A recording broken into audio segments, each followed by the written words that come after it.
नमस्कार साथियों, मैं वीपीआरई टेक्निकल वेद में आप सभी का स्वागत करता हूं।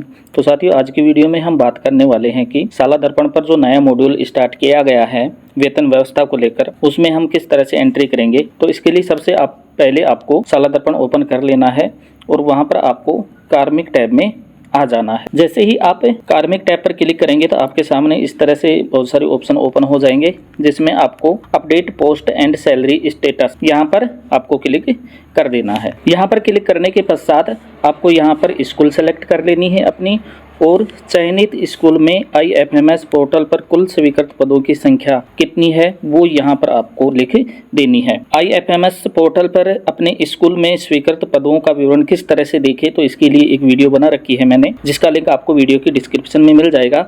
आप उस वीडियो की सहायता से IFMS पोर्टल पर अपने स्कूल या कार्यालय में सैंक्शन पोस्ट की डिटेल चेक कर सकते हैं। तो यहाँ पर स्कूल और यहाँ पर IFMS पर सैंक्शन पोस्ट भरने के बाद में आपको सेव एंड प्रोसेस पे क्लिक कर देना है। यहाँ पर क्लिक करने के पश्चात देखिए नोट लगाकर यहाँ पर लिखा हुआ है, विद्यालय में IFMS पोर्टल पर जितने पद स्वीकृत है उतनी ही बार सैंक्शन पोस्ट ऐड की जानी है। प्रविष्ट कुल पद की संख्या के बराबर प्रविष्टि किया जाना अनिवार्य है।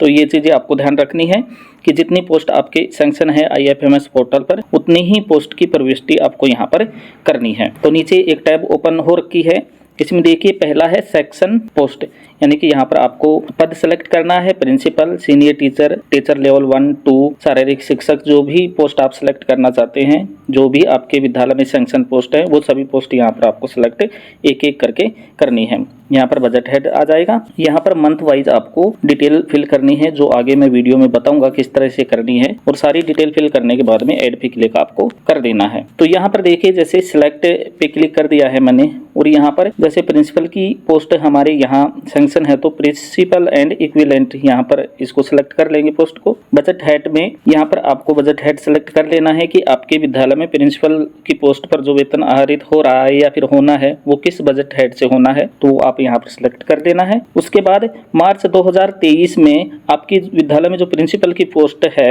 उस पर अगर वेतन आहरित कर लिया गया है तो फर्स्ट ऑप्शन सिलेक्ट कर लेंगे। अगर किसी दूसरे विद्यालय का कार्मिक है और उसका वेतन आपके विद्यालय से यानी कि इस पोस्ट से उठा है यानी कि वेतन व्यवस्था से, तो सेकंड नंबर का ऑप्शन सिलेक्ट करेंगे। इस पद पर मार्च महीने में अगर कोई भी वेतन आहरित नहीं हुआ है तो 3 नंबर का ऑप्शन सिलेक्ट कर लेंगे। और अगर मार्च महीने में IFMS पोर्टल पर ये पद यानी कि प्रिंसिपल का पद स्वीकृत नहीं था तो 4 नंबर का ऑप्शन यहाँ पर आपको सिलेक्ट कर लेना है। तो यहाँ पर हमारे स्कूल में क्या है कि पोस्ट तो स्वीकृत थी लेकिन प्रिंसिपल की पोस्ट पे कोई आया नहीं था, तो पद खाली था और उस पर कोई वेतन आहरित भी नहीं हुआ था, तो तीसरे नंबर का ऑप्शन मैं यहाँ पर सिलेक्ट कर लेता हूँ। इसी तरह से अप्रैल महीने में भी नहीं आया था तो यहाँ पर भी मैं तीसरे नंबर का ऑप्शन सिलेक्ट कर लूँगा। मई में भी नहीं आया तो यहाँ पर भी मैं 3 नंबर का सिलेक्ट कर लूँगा। अगर आपके विद्यालय में वेतन आहरित हो रहा है तो आप 1 नंबर का ऑप्शन सिलेक्ट करेंगे, तो यहाँ पर मैंने ये सिलेक्ट कर लिया है।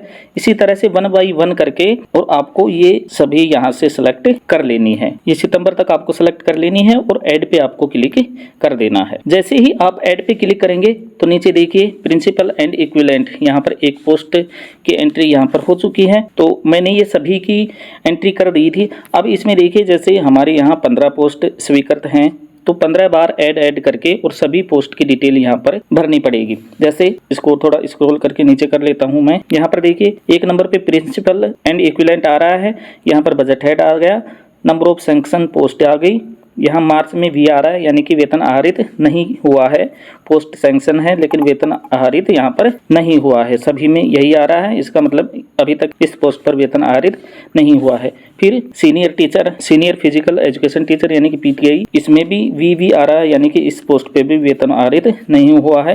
तो इस तरह से आप जैसे ही एक की एंट्री करेंगे और ऐड पे क्लिक करेंगे तो वो सारी पोस्ट यहाँ पर आपको शो होती जाएंगी, और ऊपर आपको दोबारा से नई एंट्री फिल करने के लिए यहाँ पर ऑप्शन ओपन होते जाएंगे। तो जितनी भी एंट्री आप इसमें करना चाहो, आपकी पोस्ट जितनी सैंक्शन है उतनी एंट्री आप यहाँ कर सकते हो। अगर 15 पोस्ट स्वीकृत हैं तो 15 से ज़्यादा एंट्री आप यहाँ नहीं कर सकते। तो इस तरह से ये नीचे सभी पोस्ट की डिटेल जैसे जैसे आप एंट्री करते जाएंगे, ऐड करते जाएंगे, नीचे ऐड होती जाएंगी।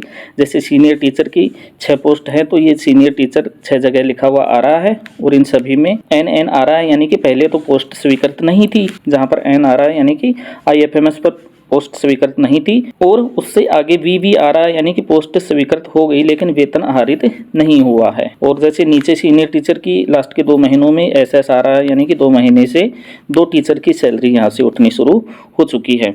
तो इस तरह से आप ये सारी एंट्री कर देंगे। टीचर L1 की 5 पोस्ट है तो ये 5 एंट्री है टीचर लेवल 1 की। और ये सारी एंट्री करने के बाद में अगर आपको लगता है कि कोई एंट्री गलत हो गई है तो उसको एडिट पे क्लिक करके एडिट भी कर सकते हैं। अगर आप उसको डिलीट करना चाहें तो डिलीट भी कर सकते हैं। और ये सब अच्छी तरह से चेक करके और लास्ट में lock school post and salary status यहाँ पर क्लिक करके आप इनको लॉक कर सकते हैं।